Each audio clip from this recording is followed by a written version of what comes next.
안녕하세요, 패트릭입니다. 제가 유튜브에 몇 달 전 첫 영상을 올리고 나서 지금까지 이 세계와 차원을 넘어서는 중요한 비밀들, 그리고 저의 깨달음에 대한 영상들을 만들어 왔는데요. 어쩌면 그동안의 영상들이 설명이나 가르침에 가까웠기 때문에 여러분들도 뭔가 대단하고 중요한 거라 느끼면서도 한편으로는 어렵고 난해하게 다가왔을 수 있습니다.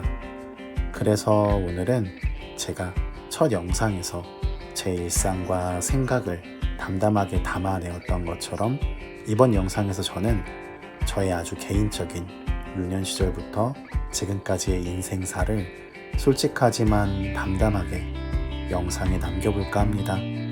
부디 저의 이야기가 누군가에게 희망과 용기가 되기를 바라며 이야기를 시작합니다.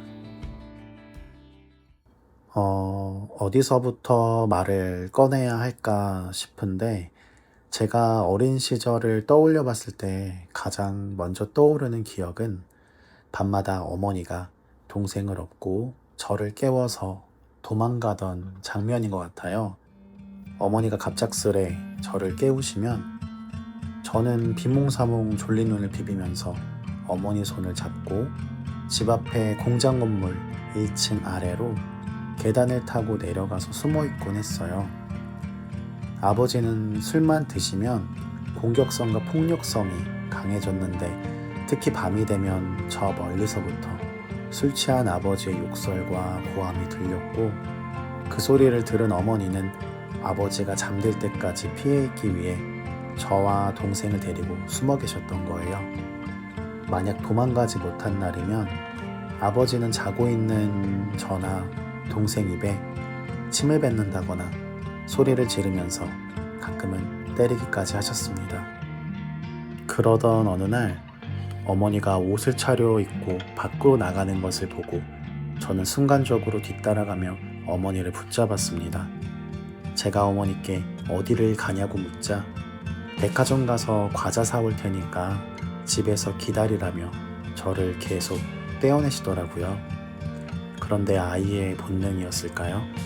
뭔가 지금 어머니를 보내면 영영 볼 수 없을 것 같다는 생각이 들었는지 저는 울면서 한참을 매달렸던 것 같아요. 같이 데려가 달래면서요. 하지만 끝내 어머니는 저를 뿌리치며 집을 나섰고, 저는 그렇게 사라져가는 어머니의 뒷모습을 보며 무기력하게 서 있을 수밖에 없었습니다. 그날 밤 아버지가 집에 오고 나서 어딘가에 전화를 하고 술을 드시는 걸 보면서 저는 그날 이후로 어머니가 더 이상 집에 오지 않게 되었다는 걸 깨닫게 되었습니다.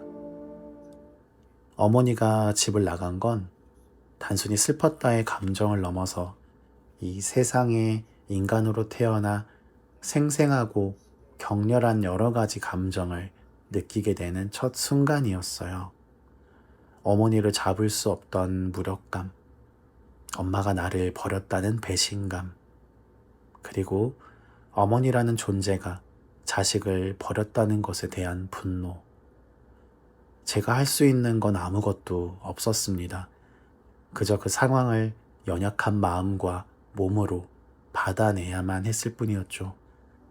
내성적이었던 저는 말수가 더 줄어들었고, 인생의 허무함과 고독함에 더 깊이 빠져들었습니다. 하지만 그래도 이런 저에게 한 줄기 위로가 되었던 건 자주 싸웠지만 의지할 수 있는 연년생 남동생이 있었다는 사실이죠. 물론 하나밖에 없던 제게는 유일한 가족처럼 느껴지던 소중한 동생은 지금 제 곁엔 없지만 말이죠. 어쨌든 엄마의 가출 후 그 빈자리를 대신하기 위해 친할머니가 저와 동생을 돌봐주시게 되었습니다. 물론 할머니 앞에서 아빠의 폭력성은 약해지기는커녕 더 심해졌던 것 같아요. 어떤 날이었어요.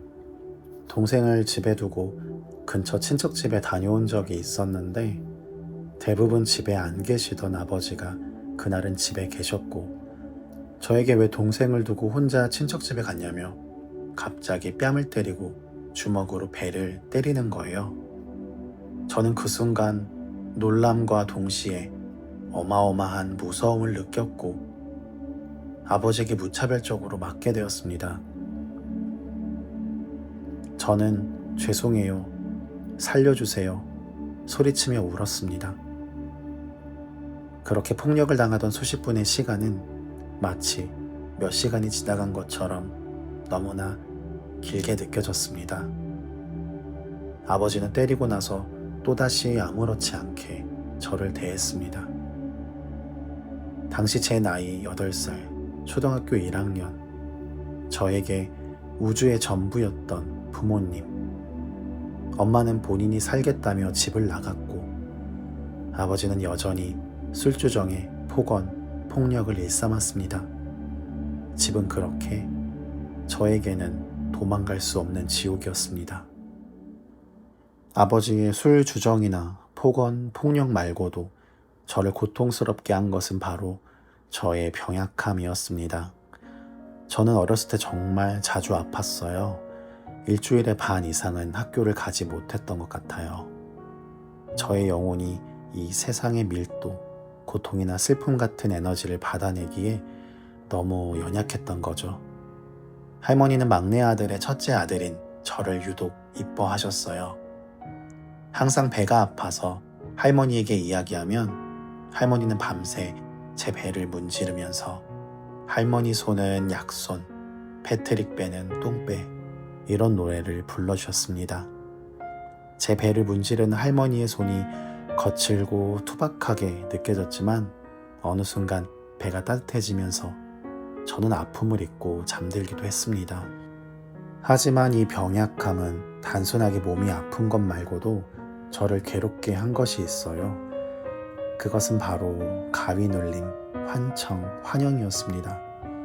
밤이 되면 누워있는 제 위로 벽 전체를 가득 채운 귀신의 얼굴이 저를 노려보고 있었어요. 시뻘겋게 충혈되어 있는 커다란 눈, 귀까지 찢어진 채 뾰족한 이빨들이 솟아있는 입. 저는 무서워서 눈을 감았다 떠보았지만 여전히 귀신은 사라지지 않고 제 눈앞에 항상 있었습니다. 그러다가 간신히 잠들면 저는 귀신에게 쫓겨다니는 꿈을 꾸었어요. 이렇게 몸도 마음도 아픈 저에게 친할머니는 최선을 다해 주셨습니다. 친할머니는 무당은 아니셨지만 그릇에 물을 떠놓고 빌기도 하고 제가 너무 아프면 칼을 들고 칼춤 같은 걸 추기도 하셨어요. 그게 효과가 있었는지 모르지만 잠시 동안만큼은 귀신이 보이지 않았던 것 같아요. 그러던 할머니도 어느새 더 이상 저와 동생을 보살펴 주실 수 없을 정도로 상태가 안 좋아지게 되었고, 그래서 저와 동생은 각자 고모와 큰아버지 댁에 맡겨지면서 뿔뿔이 흩어지게 되었습니다. 그러면서 저의 아픔이 더 깊어지는 시간들을 겪게 됩니다. 눈칫밥은 말로 할 수 없고요. 따돌림 등과 같은 사건들이 계속 한 번에 휘몰아쳤어요. 우선 저의 유년 시절 중 생각나는 가장 어린 시절 이야기를 첫 번째로 풀어보았는데요. 나중에 또 기회가 된다면 이어서 이야기하도록 할게요. 그리고 지금 힘든 시간을 보냈던 또는 보내고 있는 분들께 하고 싶은 말이 있어요. 시간이 흐른다는 말, 그 시간에 놓여있는 사람에게는 위로가 안 되는 거 너무나도 잘 알고 있습니다. 하지만 지금 나의 불행과 고통이 사실은 대부분의 사람들이 다양한 방식으로 겪어내고 이겨내고 있다는 거예요. 그 끝을 우리는 모르지만 분명한 건 그 순간순간의 선택에서 내가 나를 사랑하는 선택을 한다면 결과를 떠나 여러분들은 언제나 최선을 다한 사람이라는 거예요. 생각보다 고통은 그리 길지 않으며 또한 그 고통이 단순한 즐거움과는 비교가 안 되는 엄청난 성장의 자양분이 될 거라는 겁니다. 그래서 제가 이렇게 아픔, 슬픔, 고통 등을 겪으며 여러분 앞에 서게 된 것이라 생각합니다. 앞으로도 저의 이야기가 여러분에게 위로가 될 수 있기를 바라며 다시 한번 여러분의 구독과 좋아요, 댓글에 감사함을 전합니다. 그리고 우리 모두는 이 삶을 경험하기로 한 위대한 탐험가이자 영원한 빛 그 자체임을 잊지 마세요. 제가 항상 여러분의 여정을 응원하겠습니다. 감사합니다. 좋은 하루 되세요. 패트릭이었습니다.